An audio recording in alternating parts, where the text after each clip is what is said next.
Imagine this for a second. What happens when half of society spends 50 years screaming at the other half that they are worthless, toxic, unnecessary, and should just disappear? And then one day that half actually listens, packs up their energy, their resources, their attention, and quietly walks away without drama, without shouting, just gone. What happens to the people who spent decades celebrating that they no longer needed the very thing they just pushed out the door? Stay with me until the very end because by the time we finish today, you are going to see exactly where this road ends. And trust me, it is not the ending they expected. If you are enjoying hard hitting, no filter, angry guy content, smash that like button right now. Share this video with every man you know who needs to hear the truth, and subscribe with notifications on so you never miss an episode. And if you are serious about protecting everything you work for and actually building real wealth in this collapsing economy, check out Angry's Crypto Academy, linked in the description below. We teach you step by step how to buy, store, trade, and protect your assets so nobody can ever take them from you. Click that link and get started today. And if these videos are giving you life, keep the angry guy fueled with wings by buying me a Red Bull through the link in the description. Every can keeps the fire coming. Now, let us talk about what is really happening out there because every single day the evidence piles higher and higher, and it is impossible to ignore unless you deliberately close your eyes. Society spent decades telling men they were the problem. Every commercial, every classroom, every courtroom, every trending hashtag drilled it into men that their natural instincts were toxic, that their presence was oppressive, that their protection was patriarchal nonsense, and that their provision was some kind of outdated slavery. They called it empowerment. They called it progress. They called it breaking the glass ceiling and smashing the patriarchy. And men, being the reasonable problem solving creatures that they are, finally said, okay, you win. We will get out of your way. And they did, quietly, calmly, without announcing a manifesto or starting a movement with t shirts and mega rallies. Men simply stopped participating in a game that was rigged from the start. They stopped approaching. They stopped simping. They stopped caping. They stopped asking women out on dates they knew would cost them $200 and end with a polite hug at the door if they were lucky. They stopped sending money to random cash tags attached to Instagram bios next to pictures in gym leggings.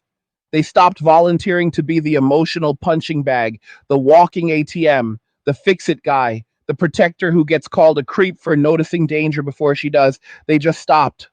And now the silence is deafening. You cannot go on TikTok for 10 minutes without seeing another young woman staring into her ring light with that mixture of confusion and panic, asking where all the good men went. Where are the men who want to take us out? Where are the men who want to pay for dinner? Where are the men who want to commit? And the best part is, she asked that question completely seriously, while the top comment underneath says, girl, you told them to leave you alone for 10 years straight. What did you think was going to happen?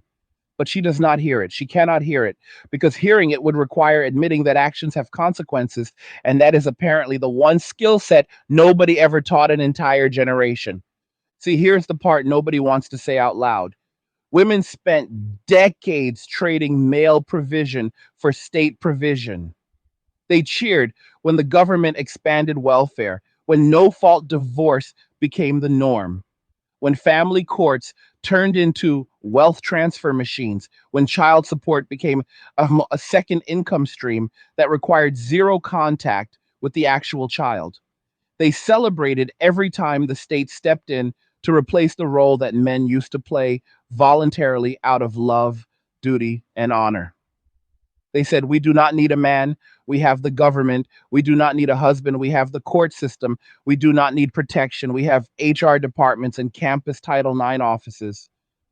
And for a while it worked. The money printer in Washington went burr. Taxes from the remaining working men got funneled into programs that kept the lifestyle afloat. And everybody pretended this was sustainable forever. But forever just ran out of ink.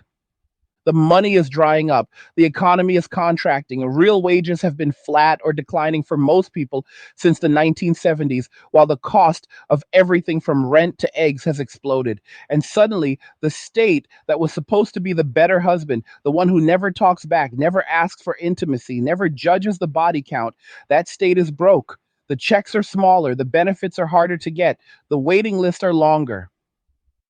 And now the same voices that spent years bragging that a man's highest purpose was to fund her lifestyle, whether he was in her life or not, are suddenly discovering that maybe, just maybe, having millions of capable men opt out entirely might create some logistical problems.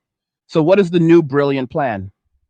Bachelor taxes. I wish I was making this up, but there are actual think pieces, actual opinion columns in major outlets, actual politicians floating the idea that any man over 30 who is not married should pay an extra tax to subsidize single mothers and women who cannot pay their rent anymore. They frame it nicely, of course. They call it an incentive for family formation, or closing the gender happiness gap, or some other bureaucratic word salad that translates to men have money, women want it, and since men will no longer give it voluntarily, we will now get the government to take it by force. The same government, by the way, that is already $40 trillion in debt and cannot pave roads or keep the power grid running half the time. That government, the one that just proved it cannot replace 6 million quietly exiting men, is now going to strong arm those same men into funding the lifestyle they already walked away from. Good luck with that. History already tried this multiple times. Mussolini had a bachelor tax in the 1920s. It raised almost no money and drove thousands of men to emigrate or simply lie about fictitious wives. Romania under Ceausescu tried it in the 1980s to boost birth rates. Men responded by getting fake medical certificates claiming impotence or moving underground into black market economies where the tax collectors could not find them. South Korea floated the idea a few years ago, and the backlash was so fierce, the proposal died in committee within weeks. Every single time, the pattern is identical. Men do not marry because you pointed a tax gun at their head. They disappear. They go ghost. They leave the country. They earn in cash. They barter. They go gray. They do whatever it takes to avoid handing over the fruits of their labor to a system that spent their entire lives telling them they were the enemy. And that is the part that makes me laugh, not because it is funny in a ha ha way, but because the irony is so thick you could spread it on toast.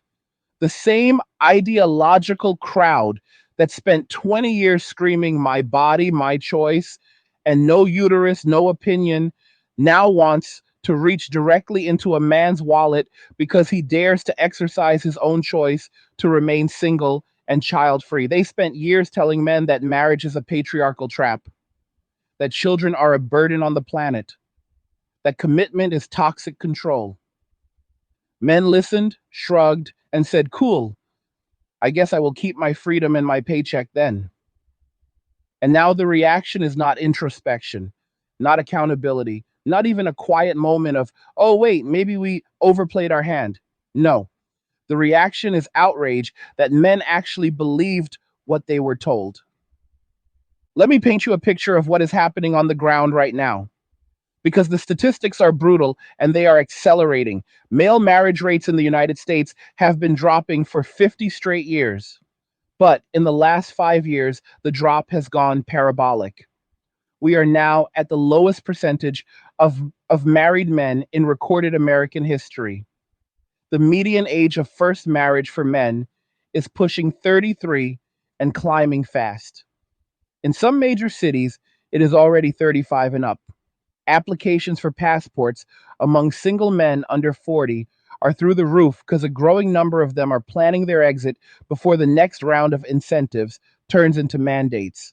Gym memberships, motorcycle licenses, it's trade school enrollments, and concealed carry permits among young men are all hitting all-time highs, while dating app revenue is beginning to flatten and decline for the first time ever. That is not coincidence. That is cause and effect playing out in real time.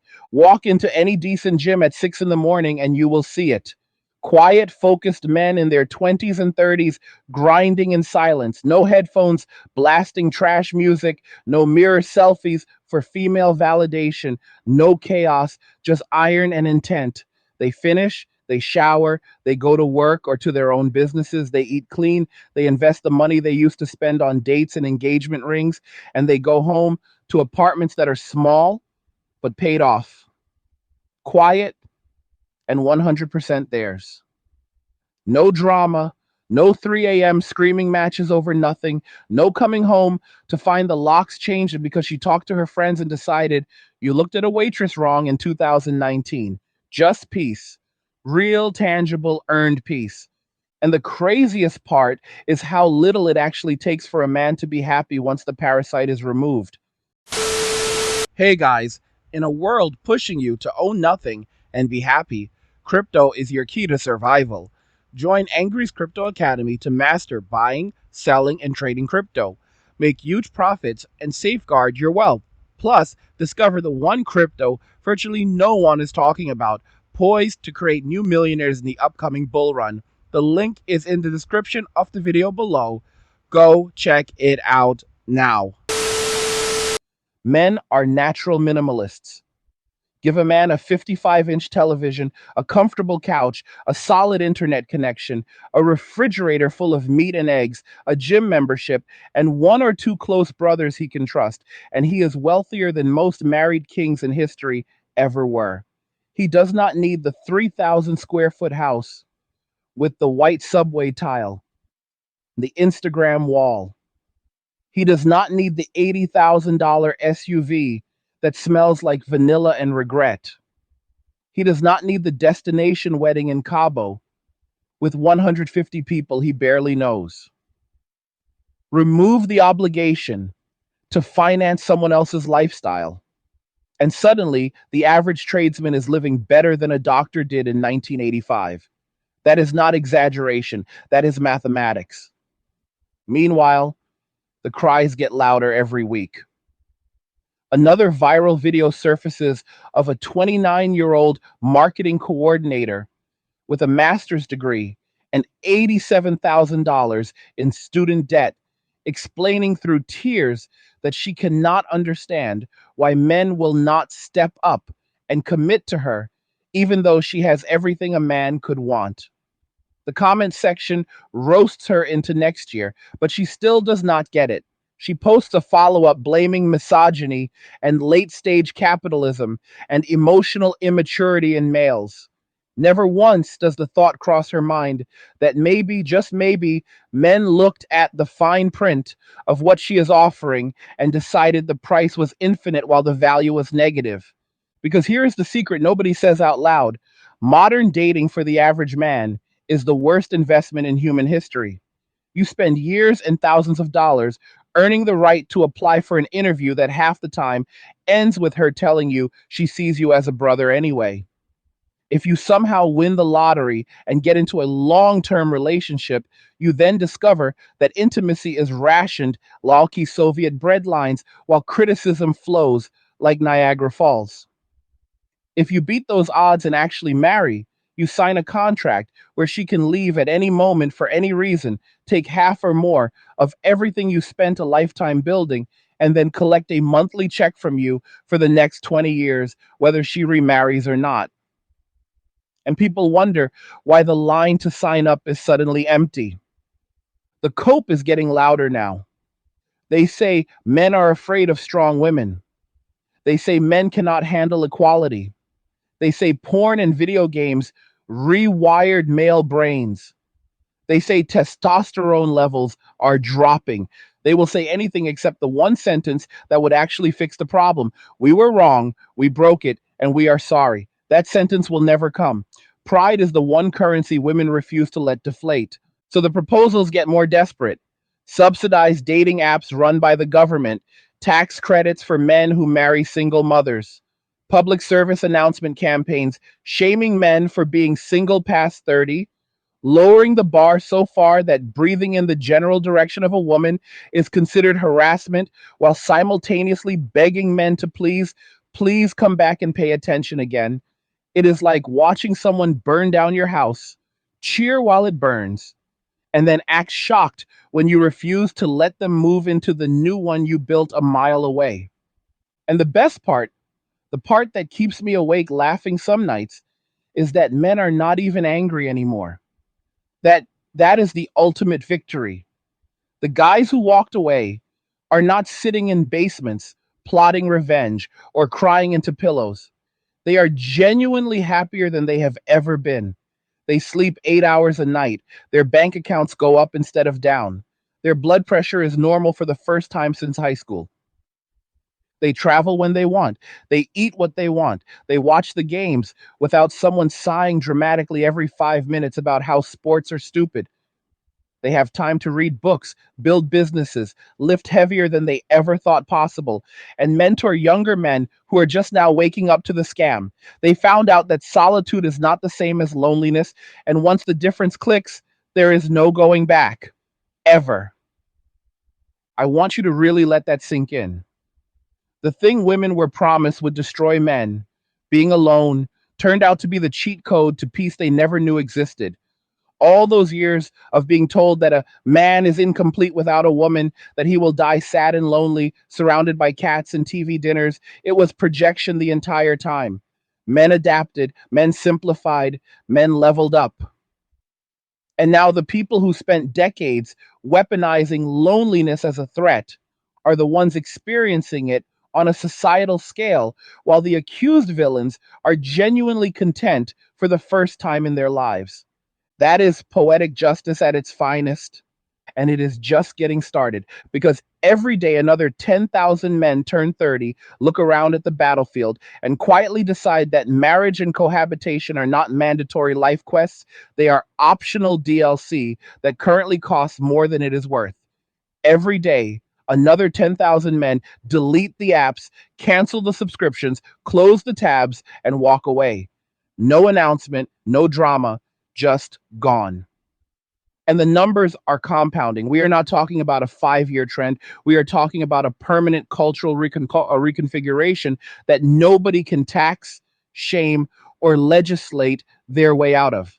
So when you see another headline about the coming bachelor tax or another blue check influencer wailing that men need to be forced back into the plantation, just smile and keep scrolling. They are not negotiating from strength. They are negotiating from panic, and panic makes people do stupid, predictable things that only accelerate the very outcome they are desperate to avoid. Men are not coming back. Not because they hate women, not because they are broken, not because they lost some cosmic battle. They are not coming back because they finally won the only battle that ever mattered, the battle for their own peace, their own time, and their own future. And once a man tastes that, once he realizes that life is better, calmer, richer, and freer without the chaos he was told was mandatory, there is no offer on earth big enough to drag him back into the cage. That is where we are right now in history. We are watching the final act of a 50-year social experiment that promised women they could have everything without needing men. And we are watching the exact moment the bill comes due. The men are not angry. The men are not broken. The men are not lost. The men are free. And freedom, once experienced, is the one thing no tax, no law, no tearful TikTok, and no amount of public shaming can ever take away. The silence is spreading faster than any of us predicted even 2 years ago. It is not just a few guys on forums anymore. It is not just the tradesmen and the engineers and the quiet introverts who figured it out first. It is spreading into every income bracket, every ethnicity, every political tribe. Doctors making 500,000 a year are opting out. Teachers who spent their 20s chasing the ring are now looking at the numbers and quietly deleting Hinge. Soldiers coming home from 20 years of service are looking at the divorce statistics for their branch and deciding that a studio apartment and a dog is a far better retirement plan than another tour in the marriage war zone. The revelation is crossing every boundary because the math is universal. Once a man sees the actual return on investment of modern relationships, the decision makes itself. And the more men walk, the more the remaining infrastructure, that depended on male participation starts to creak and groan. Look at the birth rates. Every developed country on earth is now below replacement level. And the ones that spent the last 40 years screaming the loudest about independence are the ones cratering the fastest. Japan is already 20 years ahead on this timeline, and they are watching entire villages disappear because nobody is having children. And the young men checked out decades ago. South Korea just posted the lowest fertility rate ever recorded in human history, 0.72 children per woman. And the government there is in full panic mode, handing out baby bonuses that nobody is claiming because the men looked at the price tag and said, pass. Europe is right behind them. The United States is not far behind. The numbers do not lie, and they never stutter. But the part that almost nobody is talking about yet is how this quiet exit is rewriting the entire economy from the ground up. Entire industries that were built on male disposability are starting to feel the cold. Wedding venues are closing at a rate we have not seen since the Great Depression. Bridal magazines are folding. Jewelry companies that specialized in engagement rings are quietly pivoting to self purchase campaigns because the traditional buyer has vanished. Dating apps are burning cash trying to keep male users from swiping left on the entire concept. OnlyFans reported its first ever slowdown in new creator signups because the reliable paying audience is shrinking. Restaurants that depended on Friday night date money are seeing tables sit empty. The ripple effects are endless, and they are only beginning. Because here is what happens when millions of men with above average incomes and zero dependents decide they no longer have to play. They start optimizing for themselves. They pay off debt. They max retirement accounts. They buy land in cash. They start small businesses that only need one employee, themselves. They move to lower cost states or lower cost countries where their money stretches further and the rules are simpler. They invest in tools, equipment, and skills instead of vacations for and honeymoon funds. They become the most economically dangerous cohort in history, high earning, low consuming, geographically mobile, and completely unapologetic about it. And the tax base feels it first. Local governments built their budgets on the assumption that men would keep getting married, keep buying bigger houses, keep paying alimony and child support, keep funding school bonds for children they rarely see. That revenue stream is drying up faster than anyone wants to admit. Property tax receipts in some suburbs are already flat or declining because young men are buying condos downtown or small rural acreage instead of the four-bedroom colonial with the good school district. Sales tax revenue is shifting from luxury goods and family restaurants to firearms, fitness equipment, and freeze dried food. The people who planned the next 20 years of government spending never modeled a world where a large percentage of capable men simply refuse to participate in the traditional script. They are about to learn the hard way that you cannot tax a man who has already left the jurisdiction, physically, financially, or both. The coping mechanisms are getting creative now. We are starting to see articles blaming financial immaturity and Peter Pan syndrome and toxic online echo chambers. The same outlets that spent years celebrating child free life and divorce parties are now publishing concern pieces about who is going to pay into Social Security when half the next generation never had children and the other half refuses to get married. They are starting to float the idea of a shared parenting mandates and cohabitation licenses and relationship education as a high school graduation requirement. They want to make walking away illegal, or at least so socially radioactive that the average guy caves and signs back up for the plantation. But every time they tighten the grip, another 100,000 men wake up and realize the game was never worth the candle in the first place. And the funniest part is how predictable the stages of grief have become. First, it was denial. Men are just intimidated by strong women. Then anger. These incels need to be forced to grow up. Then bargaining. Okay, we will lower our standards if you just come back. Then depression. All those crying TikToks you see at 2 a.m. And finally, acceptance. except acceptance never comes because accepting responsibility would require admitting that the ideology was flawed from the start. And that is the one pill they will never swallow. So instead, they double down. They demand more government programs, more subsidies, more punishments for the men who refuse to return. And every time they do, another wave of men looks at the new proposal, shrugs, and accelerates their exit plan. It is the most elegant feedback loop in modern history. The more they punish independence, the more independence becomes attractive. The more they shame peace, the more men realize peace is priceless. I want you to think about something for a second. Imagine you spent your entire adult life being told that fire is cold. Every teacher, every movie, every billboard told you that sticking your hand in the flames would feel refreshing. And then one day you finally touch the fire and realize it burns. Do you keep putting your hand back in because society calls you immature for refusing? Or do you step away from the fire, bandage the wound, and never let anyone convince you again that burning is the same as healing? That is where millions of men are right now. They touched the stove, they felt the heat, and now they are on the other side of the kitchen enjoying room temperature beverages in peace, while the people who built the stove scream that the problem is the men for refusing to keep burning. The passport applications keep climbing. The remote work visas keep getting approved.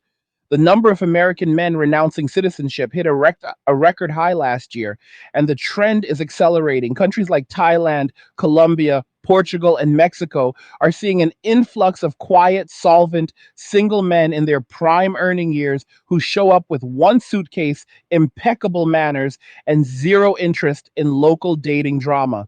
They rent nice apartments for what they used to pay in property taxes back home. They eat amazing food. They train jujitsu. They learn the language. And they live better on half the income they used to make while supporting someone else's lifestyle. And the local women in those countries are starting to ask the same question the women back home are asking. Where are all the good men? The answer is simple. They followed the incentives you removed. And the best part is that none of this required a revolution. No marches, no manifestos, no leaders on stages with megaphones, just millions of individual men making the same quiet decision at roughly the same time. I choose peace over performance. I choose ownership over obligation. I choose reality over rhetoric. And once enough men make that choice, the entire house of cards that was built on their forced participation starts to wobble. We are still early in the story. Most people have not even noticed the shift yet because it is quiet by design. The men who walk away do not announce it. They do not make breakup videos. They do not subtweet. They just stop showing up. One day they are in the group chat planning a Vegas trip with the boys. The next day the chat goes silent because every single one of them independently realized the money is better spent on a piece of land or a dividend portfolio. One day they are arguing about whose turn it is to plan the double date. The next day, the dating apps are deleted and nobody even mentions it. It is the quietest revolution in history, and it is unstoppable precisely because there is no headquarters to raid, no leader to cancel, no organization to infiltrate, just millions of individual men choosing themselves for the first time in their lives. And the longer it goes on, the more the old system panics. The more it panics, the more it reveals how fragile the entire arrangement always was. Every new proposal, every new tax idea, every new public shaming campaign is just another brick being pulled from a dam that was already cracking. The water is already over the edge. You cannot shame the ocean back into the reservoir. So when you see another viral clip of a woman demanding that men step up while simultaneously explaining why she will never cook or clean or compromise, just smile. When you see another politician floating the idea that single men should subsidize single mothers, just nod and keep building. When you see another think tank report about the crisis of male loneliness written by the same people who spent 20 years telling men their loneliness was proof of privilege, just keep walking because the punchline is already written. The experiment has run its course. The results are in. The control group that was told they were unnecessary discovered they were unnecessary to their own happiness, and they adjusted accordingly. The variable group that insisted they could replace men with bureaucracy is now discovering that bureaucracy files for bankruptcy while men do not. History is going to look back on this moment with absolute fascination. This is the first time in recorded human civilization that a large percentage of men in their prime earning years have been given both the cultural permission and the economic ability to simply opt out of the traditional script without starving or being exiled. And instead of collapsing into despair, they thrived. They got healthier, wealthier, calmer, and freer. The thing they were told would destroy them turned out to be the key to everything they ever actually wanted. That is not a tragedy. That is the greatest success story most of them will ever live. And it is only just beginning. We are about to enter the decade where the old incentives die and new realities take root. The next 10 years will separate the men who understood the assignment from the ones who kept waiting for permission that will never come. The gap between the walkers and the waiters is about to become a canyon. Choose wisely. The most fascinating part of this entire shift is how quickly the narrative is flipping once the money gets tight. When the economy was expanding and credit was infinite, the independent woman story sold itself. You could graduate with a communications degree, move to a trendy city, lease a white Jeep, get a job writing captions for a skincare brand, and still afford brunch every Sunday because the greater fool theory kept housing prices rising and the government kept the stimulus flowing. The background radiation of male labor, taxes, infrastructure, maintenance, defense, innovation kept the lights on so seamlessly that most people genuinely believed the system ran on girl boss energy and ring light tears. That illusion is cracking faster than anyone anticipated. Inflation is no longer transient, it is structural. Real wages for the bottom 80% have been declining in purchasing power for almost 20 years straight. Rents in every major city now eat 40 to 60% of the median single woman's take home pay. And that is before utilities, insurance, and the $19 avocado toast she posts to prove she is living her best life. The math is no longer mathing, and the backup husband, Uncle Sam, just filed for Chapter 11 in slow motion. So now the mask is slipping in real time. The same voices that spent a decade screaming, "I don't need no man," are suddenly discovering that electricity, clean water, supply chains, and 911 response times actually do need men. Quite a lot of them, in fact. And those men are increasingly unwilling to work 60-hour weeks to subsidize lifestyles that openly mock them. The trades are already short hundreds of thousands of workers. Diesel mechanics, electrical linemen, plumbers, and welders can now name their price and still turn down jobs because they finally realize that working overtime to pay taxes that fund people who hate them is a terrible return on life. And the shortage is about to get biblical. The average age of a skilled tradesperson in the United States is pushing 55. The pipeline of 18-year-olds willing to crawl under houses or climb power poles in July heat for people who call them oppressors is drying up faster than California reservoirs. The guys who are still in the trades are the last generation that got into it before the culture decided that telling teenage boys they were toxic for wanting to work with their hands was a good idea. That generation is retiring and there is no one behind them. You think eggs are expensive now?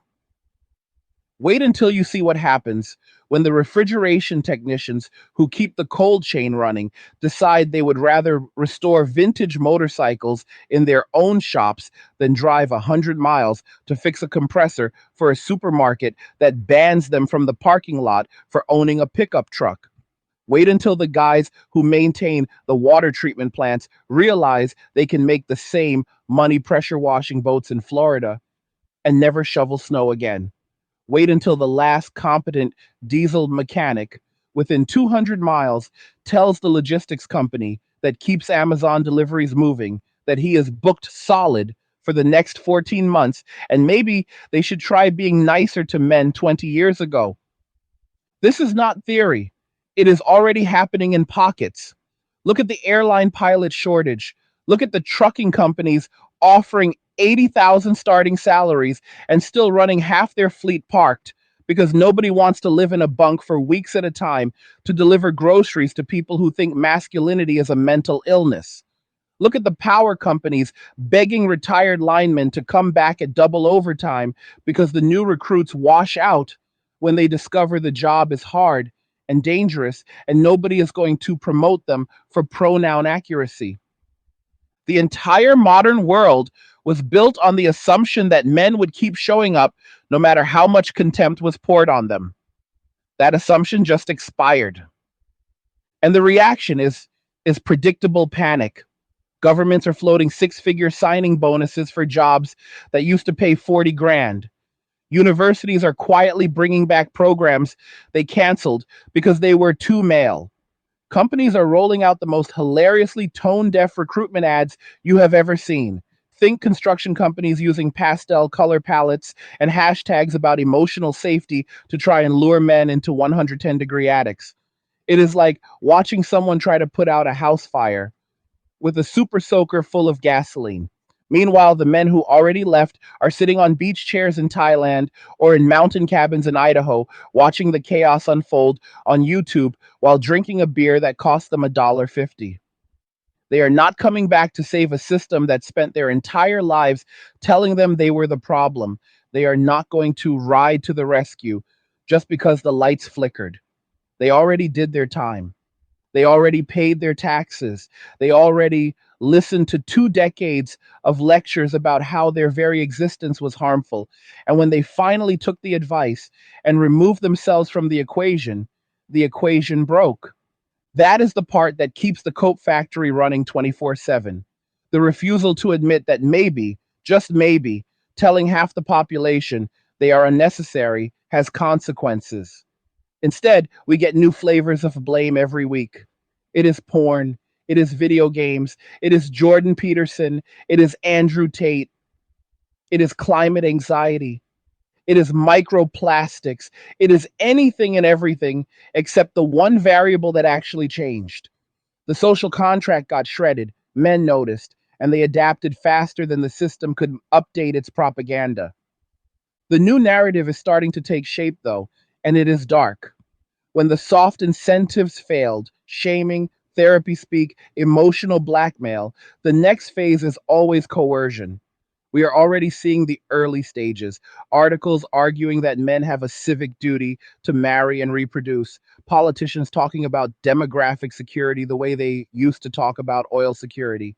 Think pieces suggesting that access to passports or international wire transfers should be restricted for unmarried men under 40.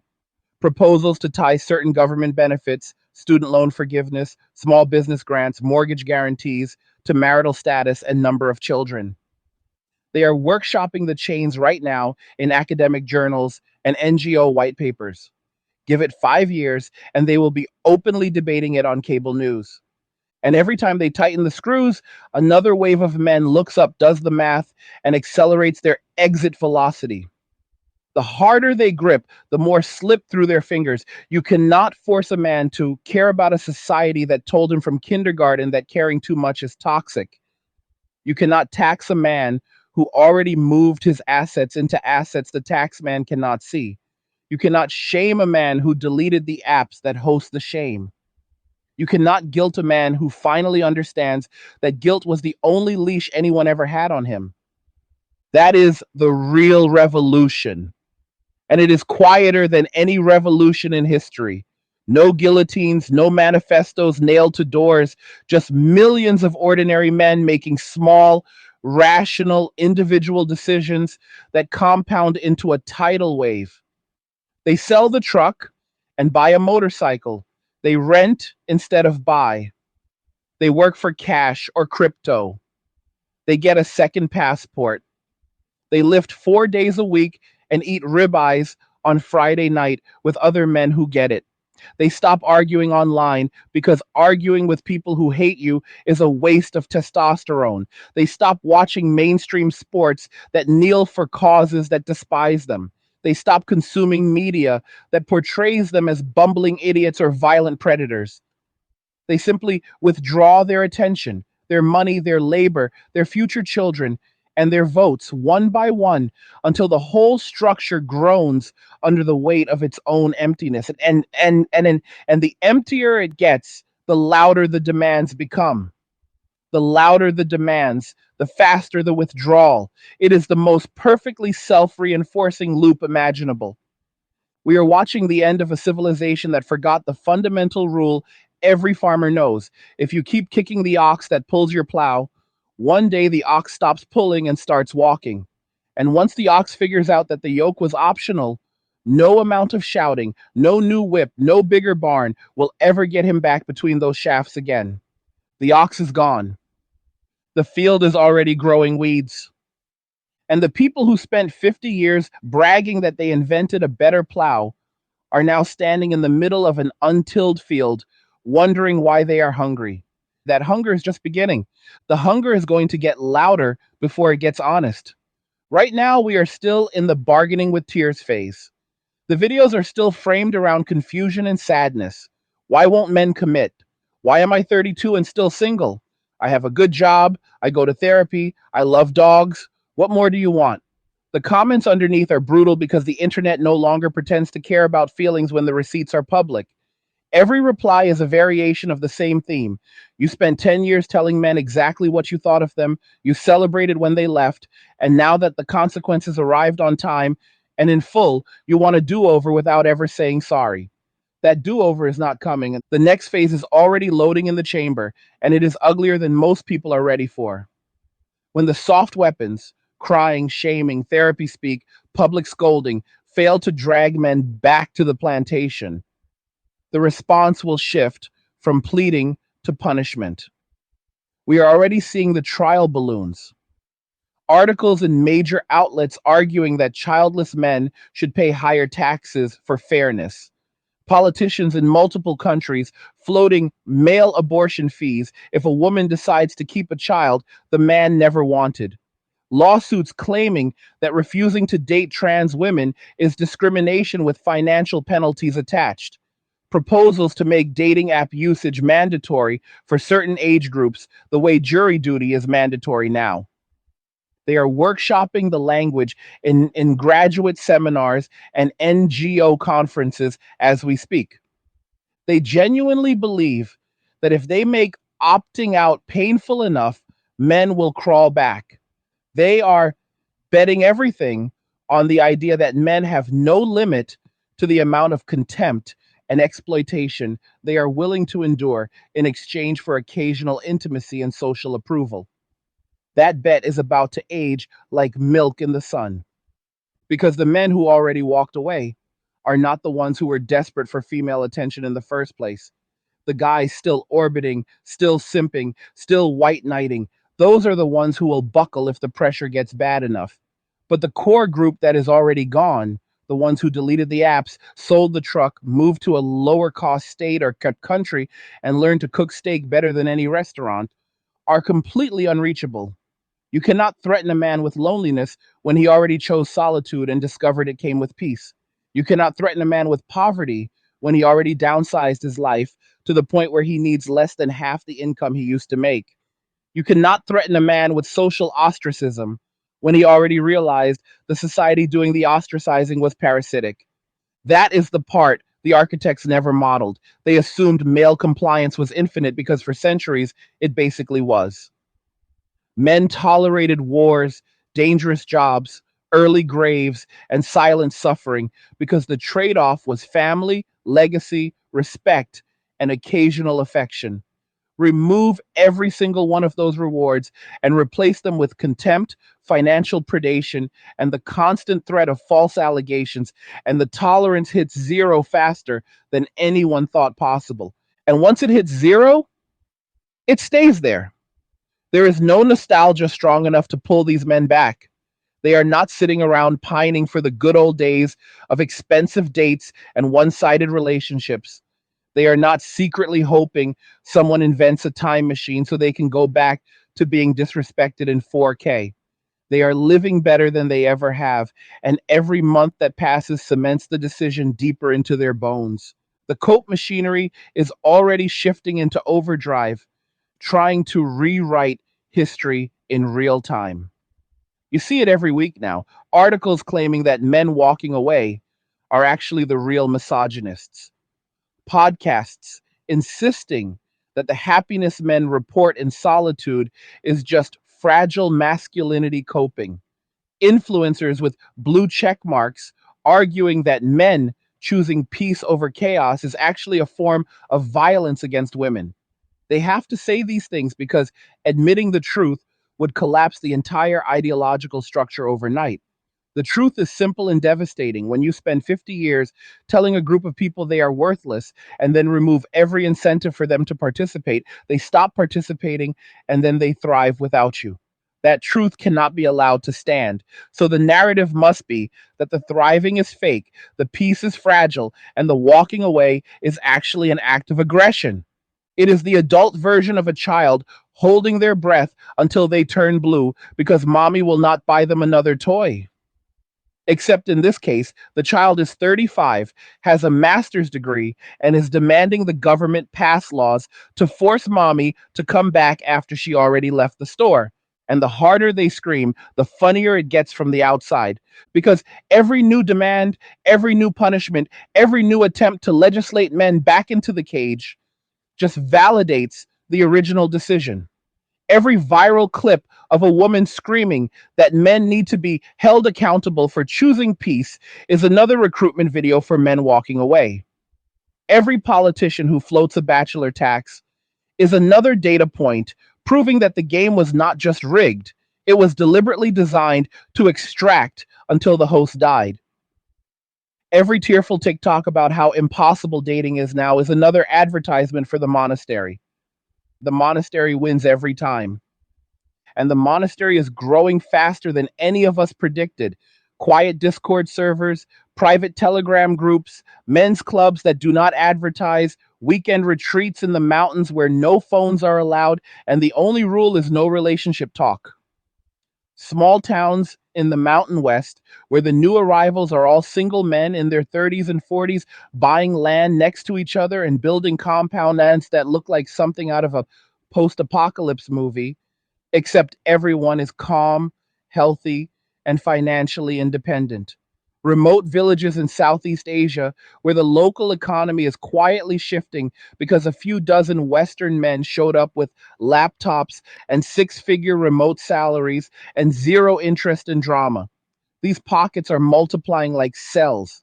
The beautiful part is how little it actually takes to keep a man content once the extraction stops. A 600 square foot cabin, a reliable used truck, a chest freezer full of meat, a good dog, and high speed internet is literal paradise for the average man who spent his 20s and 30s financing someone else's Instagram aesthetic. The gap between what men need and what they were told they were supposed to want is so massive that the downsizing feels like an upgrade in every metric that matters. Meanwhile, the cities that were built on the assumption of endless male provisioning are starting to hollow out in slow motion. You can already see it in the rental data. Certain zip codes that used to be packed with single women in their 20s and 30s are seeing vacancy rates climb because the dual income or government assisted model is no longer enough to cover the rent.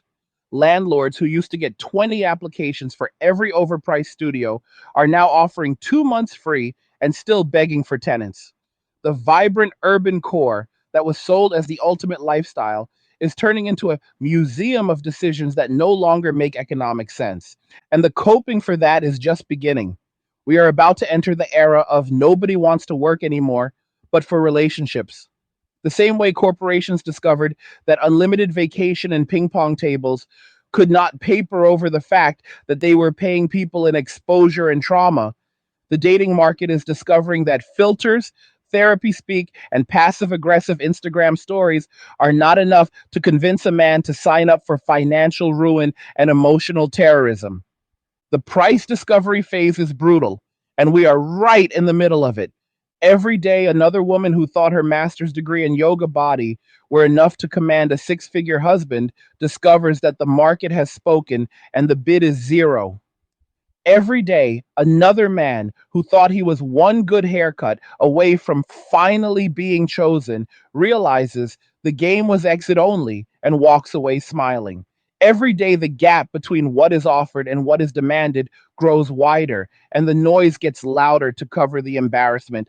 But noise does not change reality. Reality is the man in his cabin cooking steak on a cast iron skillet while the snow falls outside, checking his brokerage account and realizing he will never have to ask permission to buy anything ever again. Reality is the 34-year-old software engineer in Chiang Mai who just bought his mom a house in cash because he has not had a date in 4 years and his expenses are $900 a month. Reality is the welder in Wyoming who turned down a $150,000 job in California because the taxman and the ex wife would have taken most of it, and he prefers elk hunting on weekends with his dog. That is the new reality.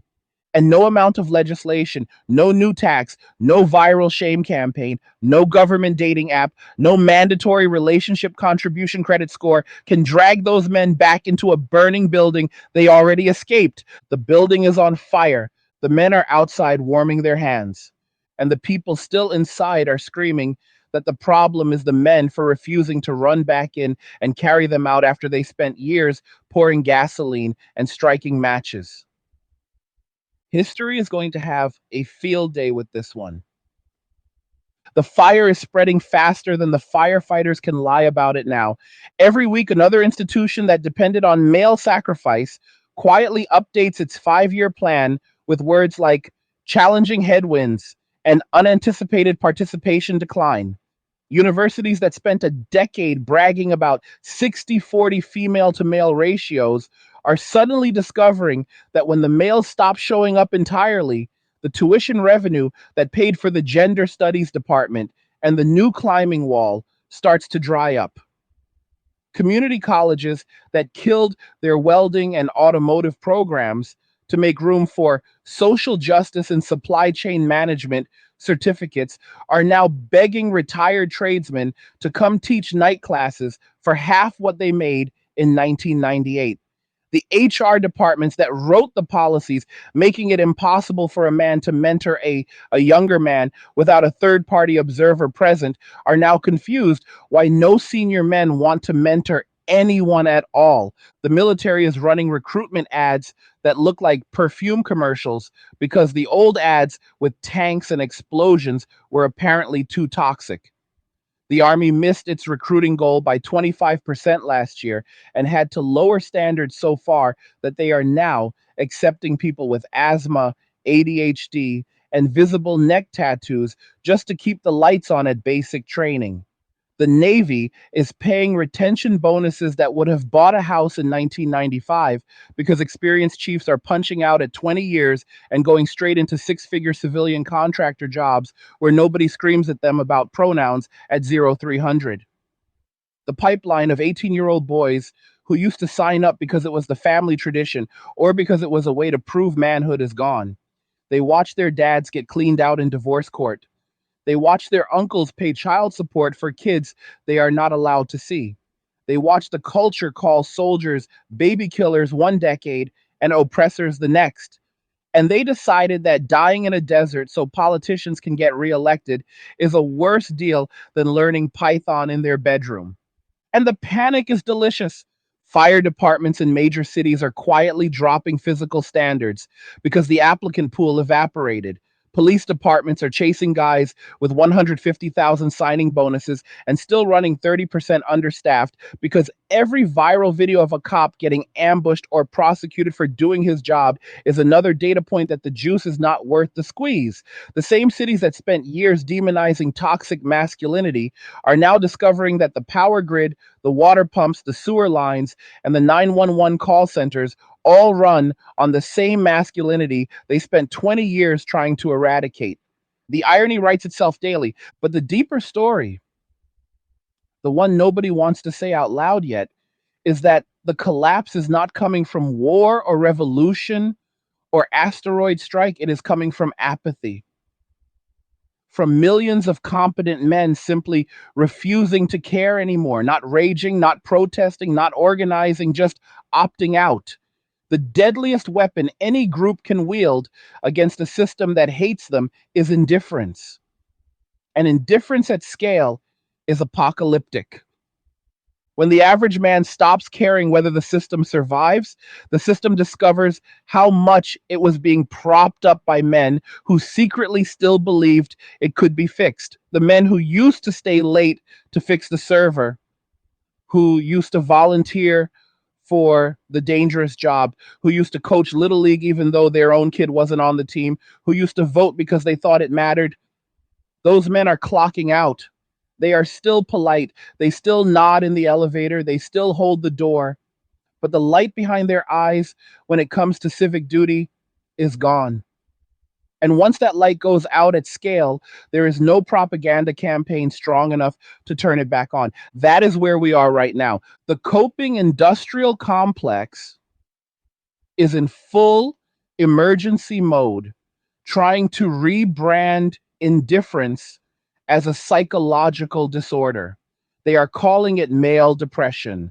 They are calling it disengagement syndrome. They are calling it failure to launch 2.0.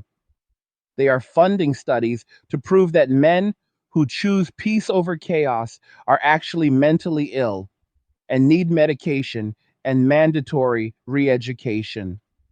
They are already drafting the DSM 6 entry for pathological autonomy disorder because the one thing the system cannot survive is men being content without it. And the men just keep walking. Every day, another company discovers that their senior engineers would rather take a 30% pay cut to work remotely from a small town than keep commuting to an office where they have to attend struggle session DEI trainings. Every day, another landlord discovers that the reliable tenant who always paid on time and fixed his own plumbing just bought a plot of land 2 states away and is never coming back. Every day, another gym owner reports that his 5 a.m. crew is now 90% single men in their 30s and 40s who train like the world depends on it because for the first time in their lives, their health is their own responsibility and nobody else's. The monastics are multiplying and the monasteries are beautiful, small compounds in the Rockies where 5 or 6 guys buy adjacent 40-acre parcels and build off-grid cabins with Starlink and solar. Private lake associations in the Midwest where the only requirement for membership is that you own your property outright and you do not bring drama. Surf compounds in Costa Rica where the house rule is no relationship talk before noon and no Instagram influencers ever. These places are popping up everywhere, quietly, under the radar, connected only by encrypted group chats and the occasional weekend barbecue where the only topic allowed is business, lifting, or how to optimize a smoker for brisket. No manifestos, no flags, no leaders, just competence, loyalty, and peace. And the women who spent years bragging that they would never lower their standards are now discovering that the standards were the only thing keeping the door closed in the first place. The wall is not a metaphor anymore. It is a physical reality made of geography, finances, says, and the quiet determination of men who finally realized that their happiness was never actually negotiable. The cope has entered its final form. Nostalgia for a past that never existed. You see it in the videos now. Remember when men were men and women were women and everybody knew their role? Says the same person who spent 2014 to 2022 screaming that traditional roles were oppression. The mental gymnastics are Olympic gold. They want the 1950s provider without the 1950s expectations. They want the captain without the first mate duties. They want the protection without the respect. They want the ring, the house, the kids, and the lifestyle without any of the obligations that used to make those things possible. And the market has spoken no. The price is no. The bid is zero and falling. And every day that passes, the spread between bid and ask gets wider. And we are watching the greatest price discovery event in human history play out in real time. An entire generation of women discovering that the sexual and relational marketplace does not care about your feelings, your degree, your follower count, or your therapy journey. It cares about incentives, fertility windows, and risk reward ratios. And the incentives have flipped 180 degrees in less than a decade. The men adjusted instantly. The system is still trying to print more "You Go Girl" stickers to fix it. The stickers are not working. And the best part, the part that keeps me up smiling some nights, is how healthy the walkers are getting.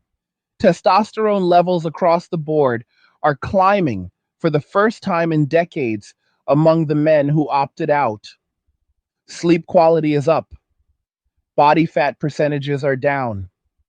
Depression and anxiety diagnoses are plummeting.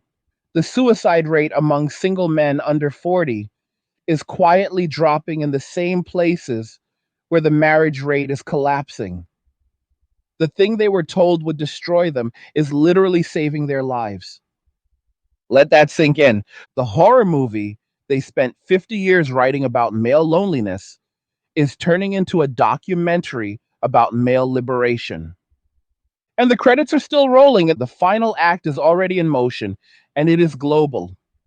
Countries that spent the last 30 years importing progressive ideology wholesale are now watching their native men pack suitcases while their birth rates fall off a cliff. The smart ones, the ones who still have leaders capable of basic pattern recognition, are quietly rewriting immigration policy to become the new promised land for the walkers.